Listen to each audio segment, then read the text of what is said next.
Pikmin 2 follows roughly the same kind of map that was laid out by the original game. You're going to travel to different locations on a map using your spaceship. This time out, you're going to open up new locations on a map by collecting specific items. It's basically part of a globe that your computer is going to analyze and be able to determine that there is a new location for you to land in another part of the map, which is all well and good. However, once you're actually in the environment, things are a little different. As before, you're going to find that certain Pikmin can get you into certain areas of a level, and those areas are going to be very obvious, so you're going to find that you know pretty much what you need and where you need to go, but it's just going to be a question of finding the Pikmin. One of the biggest challenges is going to be getting hold of the main three Pikmin, because as before, you're pretty much going to have to discover them again and reintroduce yourself to them and get them to be part of the team. Red and yellow are pretty easy. Blue can be a challenge. It's kind of interesting, but definitely forces you to use your brain, which is definitely a necessary part of playing this game. In addition to finding the Pikmin on the various locations that you're going to visit, you're also going to find these artifacts that you need to collect for money to reduce your company's debt. Now here's the thing.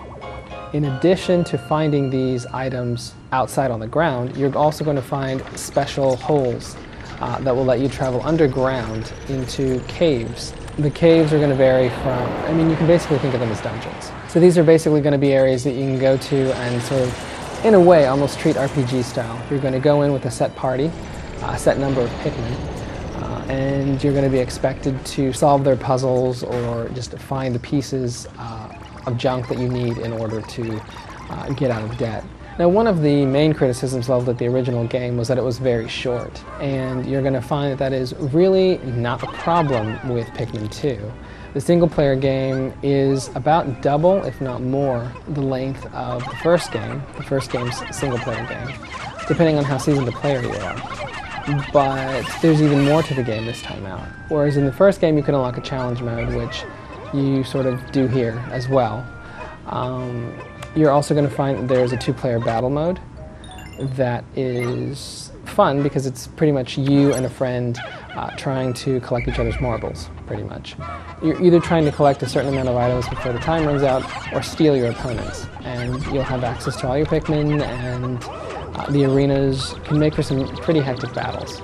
Two-player is a very welcome new function that's been added to the game. Definitely makes for some unique gameplay experiences that were just impossible in the original game and will be impossible in the single-player game. You'll be able to fight competitively against your friend, as I mentioned, in the battle mode, or you guys will be able to tackle the challenge mode together, which certainly makes for a whole new level of teamwork. The game's split screen. Unfortunately, it doesn't support any kind of LAN link or anything, or system link or anything like that. So there is a little bit of challenge in terms of keeping track of everything on screen. It's sort of like a reduced viewing area, but it's nothing major. Now, the graphics in Pikmin 2 have definitely been improved over the original game, but it isn't in a tremendously dramatic way. One of the game's biggest strengths and most charming elements to it is its subtlety.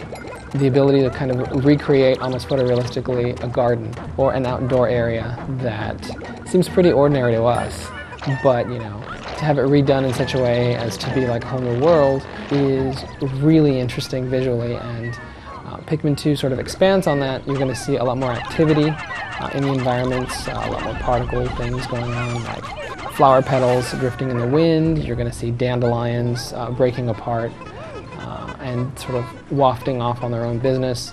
You're going to see undulating water. There's just a lot more to the levels. They're denser, a lot richer in detail. There hasn't been like a quantum improvement in the graphics, but in some ways that's testament to how good the original game looked. The game isn't flashy, so if you're looking for something that's moving 1 billion polygons per second with every sort of special effect turned on, you won't find it here. What you are going to find are very carefully crafted and highly detailed graphics that really are a pleasure to look at, and you're going to be looking at them a lot, so that's a good thing.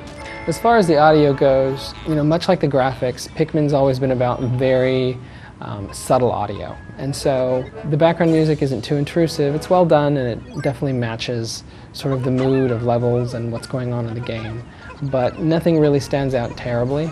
It's not really made for that. It's mainly made to sort of like punctuate moments in your journey, which is fine. The Pikmin have actually been beefed up quite a bit in the audio department. They've got a lot more personality, which is a shame because they're going to die very often. But that said, the Pikmin have a lot more personality. You're going to hear them sort of talking to themselves and singing to themselves as you're going about your business, which people are either going to love or hate.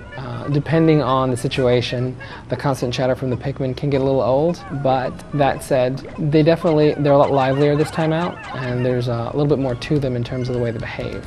So if you're a fan of the original Pikmin, getting Pikmin 2 is kind of a no-brainer. The GameCube's library has been a little thin on the AAA stuff, and this is definitely some good business. That is definitely worth your time. If you weren't a fan or you're sort of on the fence, it still might be worth checking out. It's a change of pace than pretty much most anything on the market. It's very addictive. It does have, support for you to play with a friend, which is always good. And it's unique. And it's definitely something that you're not going to find anywhere else.